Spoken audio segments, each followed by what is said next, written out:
They left her standing where the rails ended and the land forgot to care. The frontier outpost was little more than a smear of buildings pressed against the dust, its platform warped from sun and neglect. Laughter echoed there, sharp, careless laughter. Men slapping one another on the back as if a good joke had just been told. A transaction finished. A cruelty wrapped in humor. Coins changed hands. Hands let go. The girl did not move at first. She stood small against the vastness, a bundle of cloth clutched to her chest, eyes lowered as if the ground might offer answers in a language she knew. She understood none of the words thrown around her, but she understood the tone. She understood being unwanted. The laughter thinned and drifted away with the men who had brought her, leaving behind a silence heavier than any shout. This was not her land. The air tasted wrong. The sky felt too big. Faces watched from doorways, some curious, some amused, some already dismissing her as trouble best avoided. A joke, they had said. A prank. Something to pass the time before supper. And now the joke was over, and she was alone at the edge of everything. That was when the rancher noticed her. He had come into town for supplies and trouble, in that order. He stood apart from the others, hat pulled low, eyes steady. He had seen deals made before, seen men traded for less. But this was different. Not because of what was done, but because of how easily it was laughed away. She finally lifted her head. Their eyes met for a brief moment, hers wary and searching, his hard with understanding. He did not smile. He did not speak. He simply watched the space around her, the way danger already leaned in. When the last of the men mounted up and rode off, dust swallowing their backs, the girl was left with nothing but the wind. The rancher waited until the platform emptied. Until there were no witnesses left who might mistake decency for weakness. Then he stepped forward, boots firm on the boards, stopping a few paces away so as not to startle her. "You don't belong to anyone," he said, voice low, steady. The words were plain, but the choice behind them was not. She did not answer. She didn't need to. He turned toward the open land and nodded once, as if settling something inside himself. Responsibility. Consequence. The kind that follows you home. Everyone else had turned away. He did not. The ranch lay far from any road worth naming. Just a long stretch of dirt winding through low grass and broken stone, the kind of place folks passed without slowing, if they passed it at all. The rancher led the horse slow, careful not to startle her. She sat stiff in the saddle behind him, hands clenched in the worn fabric of her sleeves, eyes darting at every sound the land made. When they reached the buildings, she saw there was no welcome waiting. No lamp in a window. No warmth spilling out. Just a crude cabin set back from the main house, wood darkened by years of weather and silence. It wasn't much, but it stood firm. That counted for something on the frontier. "This is yours," he said, voice low. He didn't step inside. He set down a lantern, a blanket, a small sack of food. Then he backed away, giving her space like one gives a wounded animal. She didn't thank him. She didn't move. Her eyes stayed on the doorframe, the shadows beyond it. Shelter had been offered before. Shelter had turned into something else. Inside, the cabin smelled of raw wood and old smoke. A single cot. A rough table. Walls thin enough to let the wind whisper through the cracks. She sat on the edge of the bed without removing her shoes, every muscle tight, listening for footsteps that didn't come. The rancher lingered outside, staring at the dirt. He knew how this looked. A lone man. A foreign girl. A land that judged first and asked later. He'd seen what fear did to people like her. He'd seen what hatred did too. "You'll be safe here," he said finally, not sure if she believed him, not sure he believed it himself. She met his eyes then. There was no gratitude there. Only caution. Only memory. That night neither slept easy. The lantern burned low. The prairie wind pressed against the cabin like a question with no answer. Shelter had been given, yes, but safety? Safety would take more than walls. The days learned their rhythm the hard way. Morning light over the range. The scrape of boots on dirt. Wood split and stacked. Water hauled slow from the creek. Work spoke when words could not. He showed her how to steady the saw. She learned the land by watching how he read the wind. They moved around each other with care, like two animals sharing a scarce spring. No sudden gestures, no raised voices. When they did speak, it was simple, useful, enough. At first she kept her eyes down. The frontier had taught her that looking too long invited trouble. But work has a way of loosening knots. A shared task can soften even the tightest fear. She began to lift her gaze. He noticed how quick her hands were, how she remembered the order of things after seeing them once. When he nodded approval, it surprised her. Approval had been a weapon used against her before, given then taken away. This was different. It stayed. Her story came in pieces, never all at once. A word here. Pause there. Laughter that didn't reach the eyes. Family, she said, could be cruel without raising a fist. They could sell you with a smile and call it a joke. She spoke of promises turned into mockery, of being handed over like a thing, of learning early that worth could be decided by someone else's convenience. He listened without interrupting. Listening out here was an act of respect. He did not offer pity. He offered steadiness. When she faltered, he did not rush in. He waited. When she finished a task, he said, "Good," and meant it. That mattered more than comfort ever had. In the evenings by the fire, she traced the grain of the wood and learned the sounds of the night. Coyotes, wind and wire, a distant train horn thin as a memory. The world was still dangerous, but it was no longer laughing at her. His past surfaced the same way by accident. A scar revealed when he rolled his sleeve. A town mentioned and then dismissed. He spoke of crowds like storms. Loud, unpredictable, leaving damage behind. He had seen what happened when cruelty dressed itself up as law. He had chosen distance because distance was safer, for him and for anyone who stood too close. Living apart was not loneliness, he said. It was a refusal. As the days passed, the land itself seemed to take notice. Riders slowed on the far fence line. A wagon paused too long on the road. Whispers have a way of traveling faster than truth. A Chinese woman on a lone ranch was a fact some would not forgive. He felt it in the way the air tightened. She felt it too. Disposable lives draw attention when they stop behaving like they are disposable. One night, as the fire burned low, she said quietly, "They won't let this be." He met her eyes. "I know." The silence that followed wasn't fear. It was resolve settling into place. Two lives the frontier had tried to discard were learning together that being treated as worthless was not the same as being without worth. Started with looks in town. The kind that lingered a moment too long. The kind that followed a man all the way to the hitching post and didn't bother hiding the judgment behind them. Word traveled faster than the wind out here. And by the time the rancher rode back toward his land, the story had already grown teeth. They said he'd taken in a Chinese girl. They said it like an accusation. Like a warning. The first visitors came in daylight, riding easy, smiling too much. They didn't dismount at first. Didn't need to. Their voices carried just fine.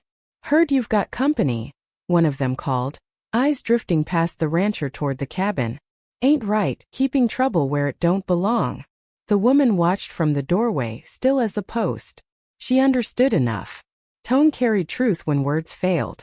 They spoke of laws that shifted depending on who was speaking. Of neighbors who wouldn't tolerate disruptions. Of consequences that had nothing to do with justice and everything to do with power. Every sentence wore the mask of concern. Every pause hid a threat. "Send her off," one man said lightly. "No harm done. This don't have to turn ugly." The rancher didn't raise his voice. He didn't reach for his gun. He just stood there, boots planted in the dirt he'd bled for. "She stays," he said. The smiles faded. They warned him then. Plain and sharp. Told him what happened to men who defied the order of things. Told him accidents were common on lonely roads. Fires too. They rode away slow, like they expected him to change his mind the moment their backs were turned. Inside the cabin, the woman folded in on herself, shame and fear colliding in her chest. She shook her head, pleading without words. "Leave," her eyes said. "Before they come back worse." The rancher shut the door and slid the bar home. "No," he said, more to the world than to her. "That's done." Outside, the wind picked up. Somewhere beyond the hills, hatred gathered its courage. The rancher didn't speak his plans aloud. Out here, words carried too far on the wind. Instead, he set his intentions into motion with wood, iron, and measured silence. He chose a spot east of the main house, where the land dipped just enough to hide a structure from the road. Protection, he told himself. Dignity, too. Something the frontier had denied her since the day she was traded like a cruel joke and left to fend for herself. He cut timber at dawn, the axe ringing clean and steady. Each strike was deliberate, each beam placed with care. This wasn't charity. It was construction of space, of safety, of a future that didn't require her to shrink. The cabin rose slowly, a frame against the sky, and with every board set, the ranch felt less like a refuge borrowed and more like a place claimed. She watched at first, careful, uncertain of her place. Then she stepped closer. She carried water, held nails, learned the weight of tools by feel. The rancher noticed the way her hands steadied, the way her posture straightened when the work became shared. She listened more than she spoke, memorizing the land's moods, the way the wind turned sharp before nightfall, the places the ground softened after rain, the hours when shadows stretched long and dangerous. At night he prepared defenses. He checked lines of sight, cleared brush, set quiet measures meant to slow a man who came riding with bad intent. No boasting, no show, just readiness. She learned the routines by watching. Where to stand when trouble came, where not to stand. He showed her once, only once, how to load a rifle. Only if you must, he said. She nodded. She understood restraint better than most. Meals were simple, shared. Firelight flickered across their faces and softened the hard lines of the day. They ate without ceremony, but something in the quiet shifted. She spoke a little more. He listened. The cabin walls took shape as their trust did, plank by plank, without haste, without promises. The day the final wall went up, the wind fell still. He set the last board and stepped back. She touched the wood as if to make sure it was real. Not alone. Not a trick. Her own space. Her own door. That night the fire burned low and steady. They shared bread in silence. Outside the dark pressed in, patient and watchful. Inside something held. Not just walls. Not just defenses. A bond, quiet, stubborn and strong. Built to withstand what the frontier would surely send next. They came at night. Not with laughter this time. Not with jokes or sideways smiles. The wind carried the sound first. Hoofbeats, low and steady, spaced out so they wouldn't raise alarm until it was too late. Lantern light flickered beyond the cottonwoods, moving like fireflies with bad intentions. The rancher stood from the table the moment he heard it. He didn't curse. He didn't rush.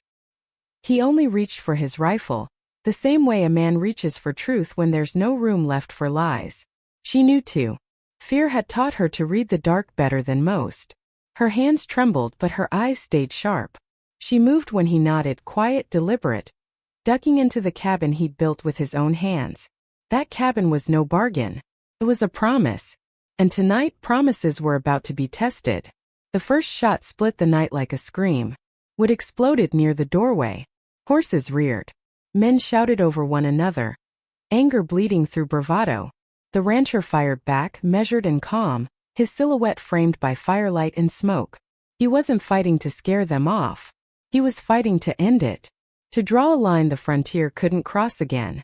They circled, firing from the dark, trying to flush him out like an animal. One voice rose above the rest. Mocking, cruel, certain the world still bent his way. Send her out, it called. This ends clean. The rancher spat into the dirt.